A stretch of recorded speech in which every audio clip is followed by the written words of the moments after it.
Welcome to the Dr. John Andrew Morrow Polymath Podcast, where we educate, enlighten, and inspire, and where the truth will bitch slap you.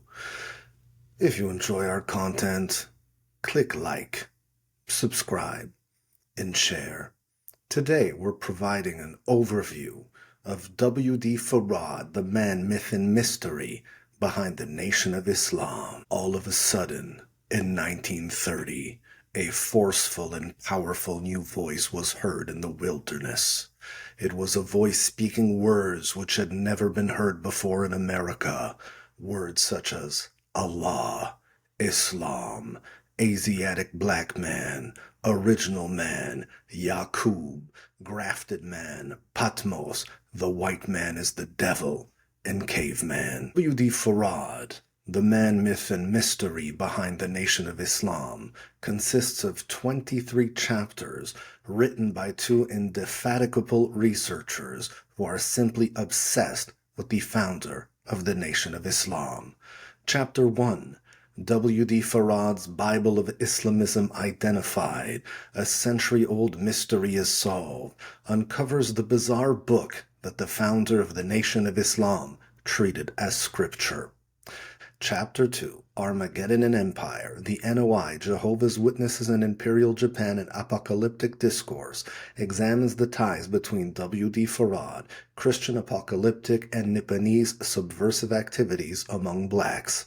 Chapter 3, Malcolm X and the 12 Imams, unveiling revolutionary convergence in Shiite thought, delves into the teachings of W.D. Farad that were transmitted to Elijah Muhammad and Malcolm X regarding the 12 scientists. Chapter 4, The Origin of W.D. Farad's Actual Facts, identifies the origin of the statistics that the founder of the Nation of Islam used to dazzle his black audiences in a show of divine erudition. Chapter 5, Notes on the Chicago Temple of Islam, examines one of the earliest accounts of W.D. Farad's doctrines prior to any purported theological developments and modifications made by Elijah Muhammad. Like a time machine, it takes us back to the teachings that were being spread at the Chicago Temple between 1930 and 1939. These accounts are important, for they were made by black people who were academics and not black Muslims from the movement in question. Their goal was simply to document and describe. Chapter 6, Did W.D. Farad have a son with Pearl Allen? Answers a 100-year-old question concerning the potential progeny of the founder of the Nation of Islam. Did he or did he not produce offspring with a Klamath Indian woman? Chapter 7, An emotional analysis of W.D. Farad's photographs, uses advances in computer science and behavioral psychology to grasp the feelings of the founder of the Nation of Islam during some of the most trying moments of his life. It is a journey inside his heart and mind. It examines facial expressions for signs of internal psychology. Chapter 8, The Teachings of Supreme Minister John Muhammad, studies the lectures of an incredibly important but largely ignored figure in the Nation of Islam, that of the brother of Elijah Muhammad and the husband of W.D. Farad's secretary, Bernstein Sharif Muhammad. Unlike many ministers in the Nation of Islam, Supreme Minister John Muhammad proudly proclaimed that he had met Allah. What better source of information on the identity and ideology of W.D. Farad than a man who knew him personally? Chapter 9, Farad Has Escaped History, a review of Michael Muhammad Knight's The Supreme Wisdom Lessons, a scripture of American Islam, surveys an important book for new insights into the founder of the Nation of Islam. Chapter 10, The NOI, the Theosophical Society, and W.D. Farad's Milieu, sheds new light on the influence of esoteric groups upon the founder of the Nation of Islam. Chapter 11, Did W.D. Farad attend the funeral of a Freemason in Australia in 1940? Examines the allegation that the founder of the Nation of Islam returned to Oceania, namely New Zealand and Australia, after his abrupt departure from Detroit in 1934 or 1935.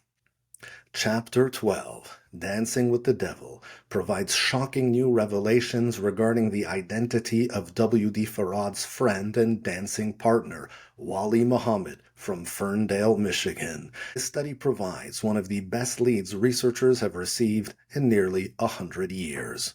Chapter 13, W.D. Farad in Forensic Linguistics, ends all speculation and conjecture regarding the racial, ethnic, national, and linguistic group to which the founder of the Nation of Islam belonged. This scientific study provides finality and much-needed closure.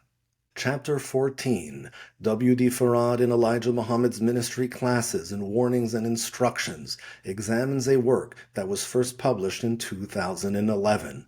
The documents it contains, which date from the 1930s, permit us to peer into the thoughts and mind of Elijah Muhammad, the apostle of W.D. Farad and his final messenger, for traces of the earliest teachings and any potential accretions. Chapter 15, The Theology of Doing Time, explores the years that W.D. Farad spent incarcerated in the notorious San Quentin prison. It has long been suggested that the time he spent there produced a paradigm shift. The man who left was not the same who entered. W.D. Farad had been transformed. Why? And what happened? Chapter 16, I Am an Anagram, attempts to break a code that was constructed by W.D. Farad. It strives to decipher a bizarre message that he published in the Daily Capital Journal on July 27, 1915. The riddle in question appears to have been an Illuminati code. Chapter 17, Beam Me Up Scotty, W.D. Farad and the Mothership, studies one of the strangest teachings of the founder of the Nation of Islam, namely, the belief in a gigantic spaceship piloted by the 12 Imams, which will rain down fire upon the white devils of the world. What is the source of this spiritual science fiction?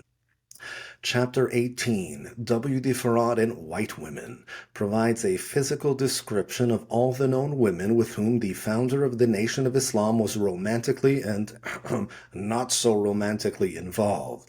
It shows a clear contrast between what he practiced and what he preached. W.D. Farad, like any gentleman, preferred blondes.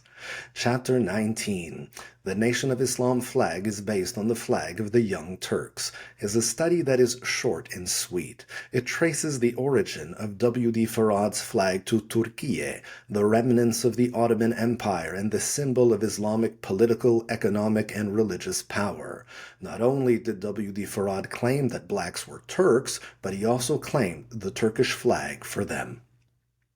Not only does Chapter 20, Yaqub's Creation, examine the myth of the grafting of the devil white man by a mad scientist, but it identifies the person who appears to have inspired this horrific creation story, a veritable Dr. Frankenstein, who harvested testicles from inmates at San Quentin from 1913 to 1951, emasculating vigorous black men and transplanting their manhood into the scrotums of impotent white ones to give them increased testosterone. Since W.D. Farad never got involved with women after he was released from San Quentin, a spine-chilling question presents itself: was the founder of the Nation of Islam the victim of Dr. Yaqub? Chapter 21, Farad Returns, investigates one of numerous alleged sightings of W.D. Farad, in this case, one that took place in New London, Connecticut in the 1960s. Did the Jedi return? Did the Imam come out of occultation for a moment? If so, he had defied aging. And perhaps was it jinn? Chapter 22 scrutinizes the wisdom revealed to the Reformer, namely, the teachings that W.D. Farad transmitted to Bernstein Muhammad, which were published in 2024. As the work promises, it delivers a reading that is in-depth and transformative. It fine-tunes our understanding of W.D. Farad, corrects claims that were incorrect, and reveals instead of conceals. He who seeks finds, and he will find what he seeks in this study. The final study, which closes this wave of research and which we hope will open new ones, is Chapter 23. It answers the nagging question of what happened to W.D. Farad after his disappearance in 1934. If we finally know where he came from with certainty, we now know where he went beyond any reasonable doubt. All other roads have proven to be dead ends. Only one pans out. All roads lead to Chapter 23. But you'll have to read it. So buy the book on Amazon.com.